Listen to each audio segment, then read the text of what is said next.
afraid this is a non-story, Matt. Let me explain why. If Angela Rayner did or did not break electoral law, I'm afraid that is time limited for prosecution from 24 months from the offence. Yeah. So if she did it in 2015, they had to prosecute by 2017. So why is that important? Why that's important is because why has the police launched an investigation into a potential crime that can no longer be prosecuted? That is not normal police policy for obvious reasons. Secondly, with the capital gains tax, the HMRC have up to 6 years to regain that. And if they don't do it within 6 years, I'm afraid that's also the time limit. So my question, the key question for me over all of this is why has Greater Manchester Police started an investigation for a crime that cannot be prosecuted because the time limit to prosecute went years ago? If I rocked up at my local police station and said, there was a crime against me 2 years ago, you told me you couldn't do anything because the time limit had gone, they'd tell me to rock on. How did two Conservative MPs get Greater Manchester Police to restart an investigation that the CPS cannot prosecute? And also, just to put some verification behind that, the FT have done a piece on this just after I mentioned it before on another national radio station. And you can go to the CPS website, which also explains about the limitation. What's going on there? Okay, good question. I can't answer it, but I know someone who might be able to. Thank you very much, Mark from Hitchin. Most importantly for me, I think you can't have a woman like her in such a powerful position who gets up and shouts out Tory Scum like that when she actually embodies the working class kind of conservatism by buying her council house in the first place. I don't understand your point. If she was really moral and really principled to this whole kind of like working class socialist movement and hated everything about the Tories, why did she buy her council house? Well, why not?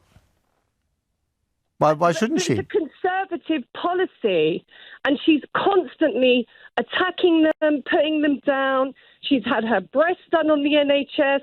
There's just something about her that really jars me for a lot of different reasons, and I think she will hold the Labour Party back. And don't forget, it's always the silent majority that don't talk, that don't go on the shows, that aren't giving their opinions. And I think for sure the Labour will not win. Good morning, Matt. Well, firstly, I'm a chartered accountant. I sold a flat in 2008, which I owned before I got married, and it took me about 3 hours to work out what the capital gain or loss was on it, right? And I spent 3 years studying tax. It is not straightforward. This is something from 10 years ago, right? Yes, we need to investigate, but can we just put this into perspective? Mr. Ashcroft particularly sat in the House of Lords for a number of years as a non-dom. Right, you're the Prime Minister's wife who will benefit from the fact that the non-dom rules aren't being changed immediately. There's going to be a transition period. I don't hear the Tories talking about that, and we're talking millions of pounds. I did point that out to the man from the Mail. I mean, there is I guess his point was she is very quick to accuse Tories of these things, including the ones that you just discussed.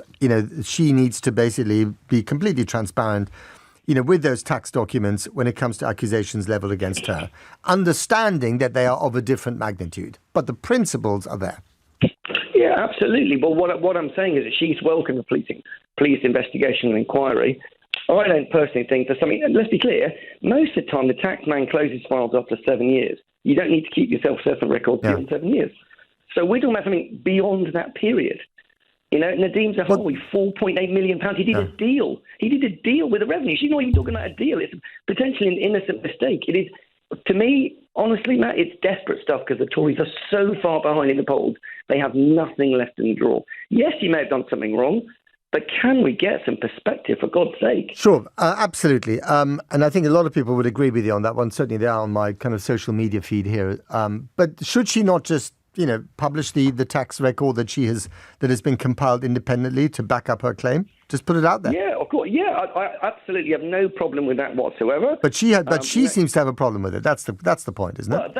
I would agree that she should be publishing that. I completely agree. Yeah. There is no doubt that she needs if there's questions to answer, she needs to answer them. There is no doubt about that.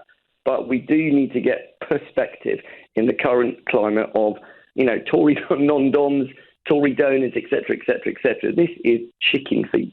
Well, frankly, you'll notice that the Tory party hasn't really jumped on this, have they? I mean, they've not jumped on it. I suspect because if they protest too much, people are going to turn that limelight straight back into their faces. And there are just so many issues, whether it's, Frank Hester, or Owen Patterson, or, the former health minister, or Nadeem Zahawi, or all the nom-dom millionaires and billionaires, etc., etc. They know that has been very bad news for them. And so maybe that's why they're keeping relatively stum on this. Well, no, but hang on. Let's be clear about this. They are, and I'm going to use the word clearly, client journalists. They use their friends in the Sun and the Mail and Express like they do with everything else that comes to the Labour Party and the Telegraph.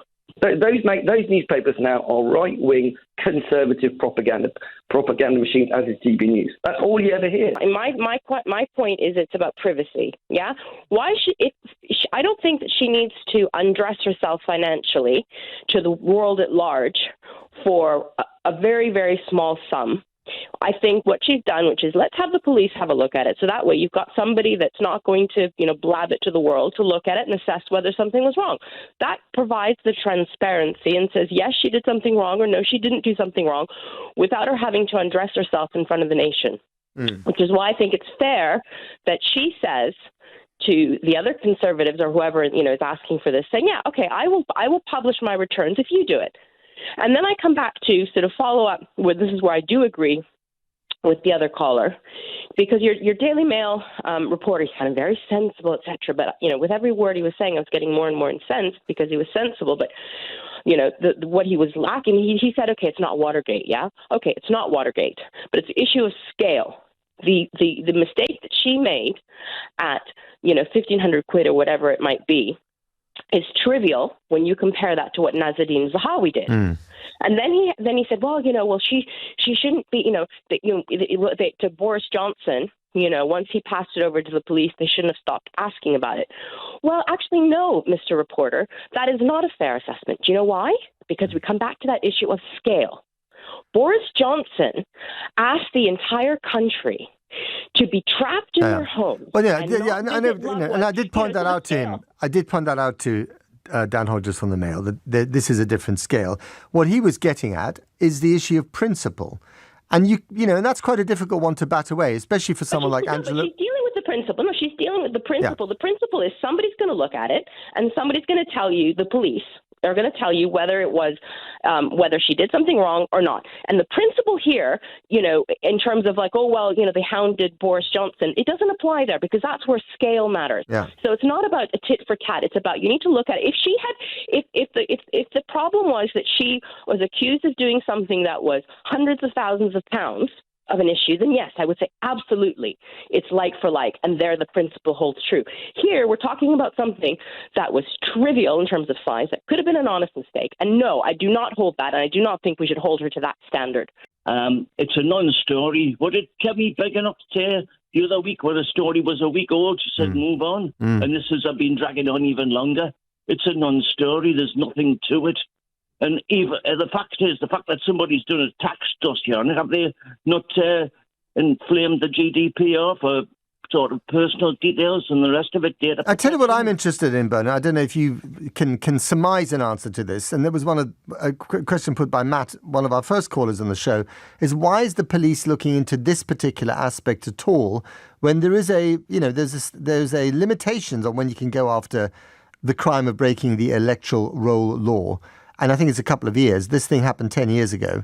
Why are the police doing this at all? Is it because they feel they have to establish the principle?